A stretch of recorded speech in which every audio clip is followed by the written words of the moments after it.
Live from the Zoom studios, the 17 and Me Show, starring Ambassador Jeff Rivero. Inviting you to join our special guest, State of California Controller Betty Yee. And here we go!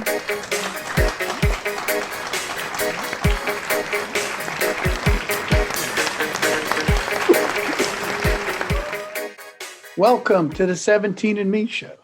Tonight's special guest is California State Controller Betty Yee, who represents us in Sacramento, our state capital.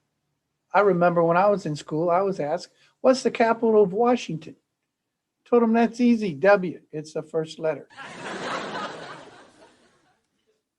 I had a couple of friends go digging for gold probably about a week ago. They came back with a couple of flakes of that precious metal. I told them, hey, no worries. That's a miner success. What's a miner's favorite dessert? Carrot cake. If you're trying to get hold of a miner, what should you call out? Hey, you. Wow. Okay, tickets for the next show just doubled. Doesn't sound like we have too many periodic table fans here tonight, do we? And finally, if I was a miner, the first thing I would buy is a dog, a golden retriever. We're going to have a great show here tonight. We have Controller Betty Yee going to tell us what's going on in the state of California. But first, here's a commercial break from our sponsors, the United Nations 17 Sustainable Development Goals. See you back in a minute.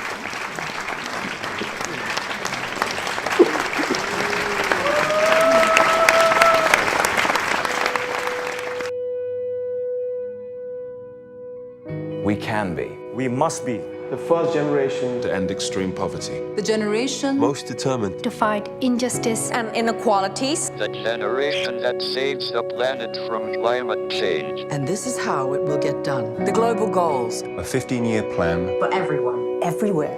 With no one left behind. We will live in a world where nobody anywhere lives in extreme poverty. Where no one goes hungry. where no one wakes in the morning asking if there will be food today. We will live in a world where no child has to die of diseases we know how to cure. And where proper health care is a lifelong right for us all. We will live in a world where everyone goes to school. And education gives us the knowledge and skills for a fulfilling life. We will live in a world where all girls and all women have equal opportunities to thrive and be powerful and safe. We cannot succeed if half the world is headed back. We will live in a world where all people can get clean water and proper toilets at home, at school, and at work. We will live in a world where there's sustainable energy for everyone. Heat, light, and power for the whole planet. without destroying the planet. We will live in a world where economies prosper. And new wealth leads to decent jobs for everyone. And we will live in a world where our industry, our infrastructure, and our best innovations Are not just used to make money, but to make all our lives better.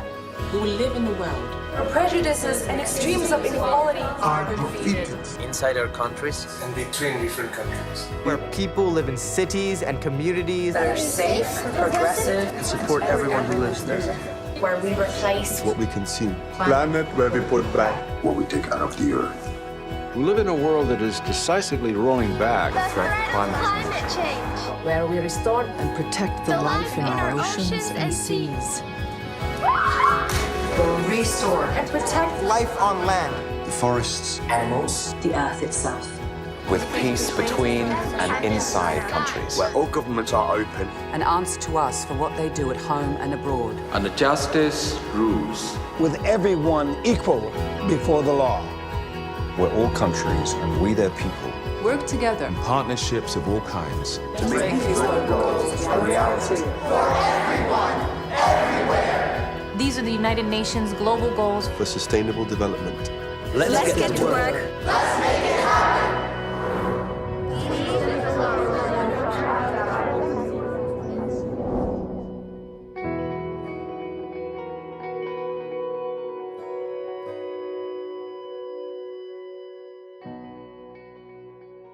Welcome back from our commercial break from the United Nations. It gives me great honor to introduce our special guest for tonight, California State Controller, Betty Yee. How are you doing tonight, Betty? I'm doing well, Jeff. How are you? It's great to be here. So Betty, as you know, I'm a big fan of yours. I wanted to ask a background question of you. What was the infrastructure that helped lead you up to the point of becoming the controller for the state of California? Thank you for the question, Jeff. I love sharing stories about my background because I think for especially immigrants or descendants of immigrants, it's a very important story to tell today in California. I am a daughter of immigrants. My parents are from southeastern China. Both came to the United States to essentially seek a better life for themselves and their family. And as a young child, I'm the second oldest of 6 children, so we grew up fairly poor. A lot of responsibilities for my parents, but both my parents had a laundry and dry cleaning business when I was growing up. And as you can imagine, with any family business, the best employees are the children. So I was really very facile with numbers and did most of the business translation for my parents, took care of the books, did all of the banking transactions, negotiated with vendors to get a good deal on supplies. And as I thought about that role and what I did on their behalf, I really felt like I was an advocate. And my first foray into being a true advocate for them was to represent them before a local school board town hall meeting that was going to make a decision about a busing program in San Francisco. It was going to affect my little sister. And I was tasked by the 4 Chinese American families in the neighborhood to speak on their behalf to oppose the busing program because the elementary school was within walking distance from where we live. All of the parents very concerned because they were running small businesses. If an emergency should arise with any of their children with the busing program, they would have to take public transportation for well over 2 hours to bring their children home. None of the parents drove. And I was 13 years old when I made that statement to the local school board town hall, and I remember it so clearly today. And of course, the busing program lasted for the better part of 30 years. But that experience just left an impression in me that I was a voice for someone. And, when I think about, my background and really my career, it's all been about just being a voice for others who don't necessarily have the voices fully formed yet.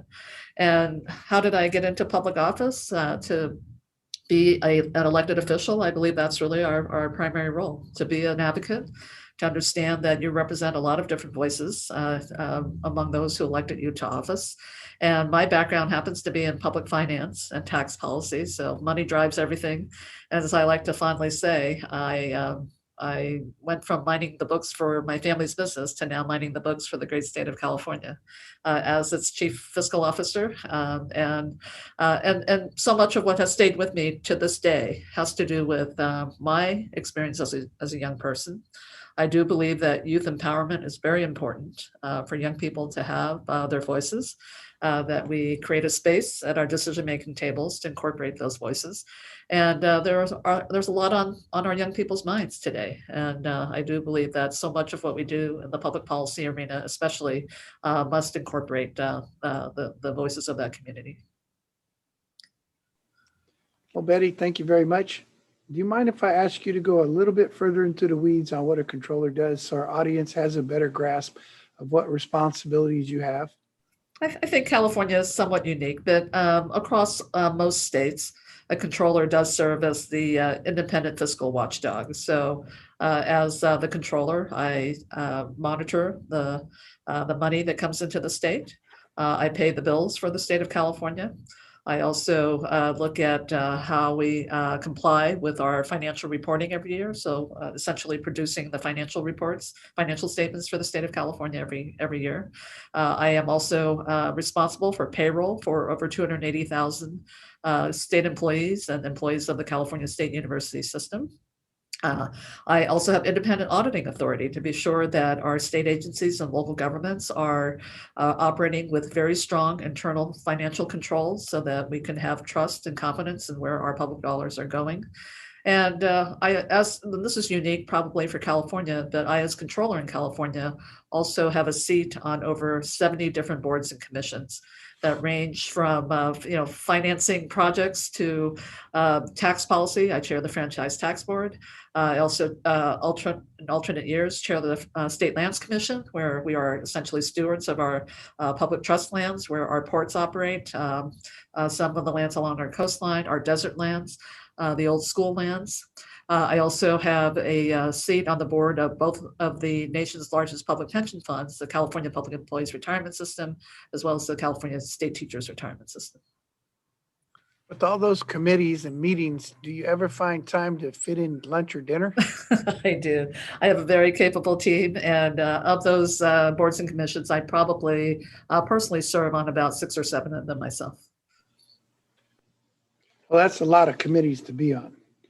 So can I shift gears here a little bit? And can I ask you, where do you see yourself in the future? And where do you see the state of California in the future? Yeah, I think California has really confronted a convergence of a lot of different factors that have us all thinking really seriously about the future direction of the state. The COVID-19 pandemic, certainly, which really hit us a little over a year ago. The recession that was induced by the pandemic. We are also looking at, I think, globally, not just here in California and certainly across the nation, but the increasing outcry for racial equity and justice, as well as what we're already seeing really in all parts of California, not just concentrated to where we've experienced wildfires, but really the impacts of global climate change. Whether it's extreme weather events, we are going to be likely experiencing another drought this year with the below record precipitation.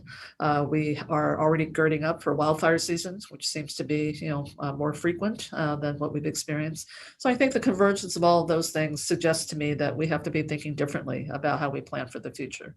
And in my role as controller, what I see is really a responsibility to call out the fact that we are really working with more finite resources. And when we do that, I think it's important that we see the intersection among all of these issues, that you really can achieve equity and justice if we look at how we direct our resources to those areas that have had disproportionate impacts, whether it be from climate change or whether it just be from disinvestment in communities that we've not been as robust in supporting. And so I think the future really is about working smarter. It's about leadership that is probably going to be charted as we speak, because we're facing just a dynamic of a lot of new and different situations. But here's the other part I would say about the future. I'm actually very hopeful, even considering what has happened with all of these issues. Obviously, a lot of jobs lost, a lot of livelihoods lost, housing insecurity, food insecurity. But this is also a time of where I think California's strength is really in innovation. It's in the diversity of our people. And frankly, it's in the creativity of each of us individually. The fact that we now have seen vaccines, getting into people's arms in California at the rate that we're seeing, and as quickly as we've seen a vaccine develop, which is really unprecedented, suggests to me that this is a new orientation about how we're going to tackle problems going forward. This will likely not be the last pandemic because we know the impacts of climate change are going to compromise our food systems, our water systems. But that just says to me, don't despair. We're going to start to think innovatively about how we're going to prepare for those events. Well, this seems like a perfect spot for a commercial from the Controller's Office of the state of California.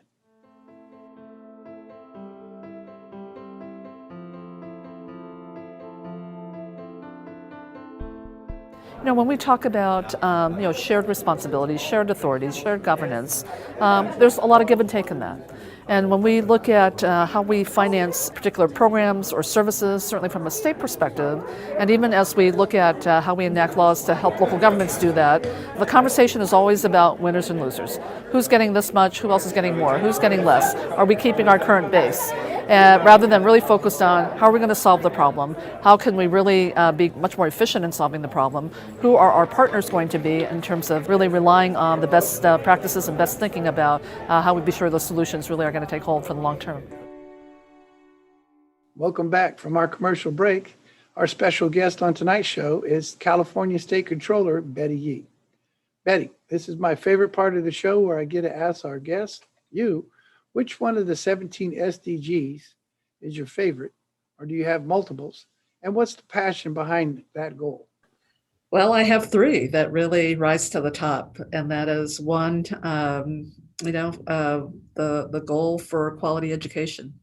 That's so foundational, and my passion for that particular goal really speaks to my own childhood. Certainly, as a daughter of immigrants, I did not speak English until I entered public schools in San Francisco, and really had no aspirations to go to college. My parents could not afford to send us to college. And yet, when I think about just how I even got myself through public schools, through high school, and really was able to attend a top-notch public university here in California, it is really the foundation that was established through my public education.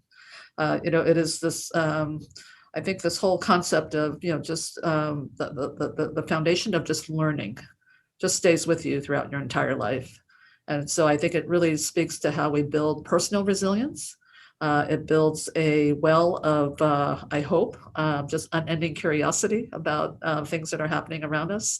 And I do think it gives us the opportunity to really apply all of that so that we can be productive in our lives. And so I'm hopeful that as we think about quality education that can be accessible, that can be consistent, that is equitable and inclusive, that is how we can really achieve sustainable development anywhere in the world.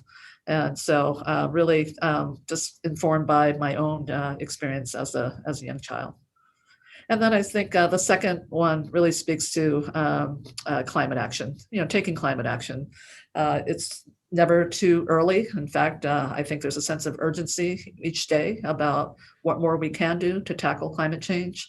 And this is so important because we know, particularly as we're so focused on public health right now with the pandemic, that the same public health tenets will be challenged by climate change. When we look at chronic health conditions, when we look at air quality, when we look at safe drinking water, food security. I mean, these are all things that, I think we're going to be having to confront as we see the warming of our planet. And so I'm hopeful that each of us can take steps individually about what we do about that. But I know through my role on the boards of the public pension funds in California, that is a very, very significant focus about how we are going to minimize our carbon impact in our investment portfolios.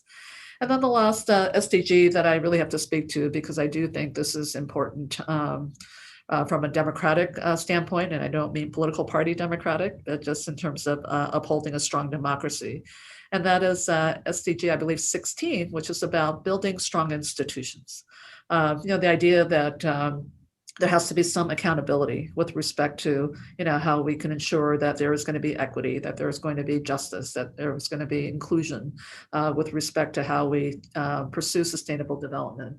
And that speaks to having, strong governmental institutions, strong schools, a strong media, really accountable for just what is happening in the world around us, so that there is no outsized influence that essentially tips the scale in terms of where those opportunities are going to be made available. So I think holding institutions accountable and being sure that they are established in the most robust way is very important. And I suppose my passion for that is because I've been in public service most of my life, and I do believe that that accountability is really what engenders the public's trust and confidence in their government. And so when we can have accountability, when we can have transparency, when we can have mechanisms that ensure fairness and inclusion, I think that really gives us the best hope for any kind of sustainable development being one that can have very, very positive impacts for the most people. Well, thank you very much. Well, thank you very much for picking 3 of the SDGs. I always love promoting our goals, and tonight you were able to put a spotlight on 3 of them.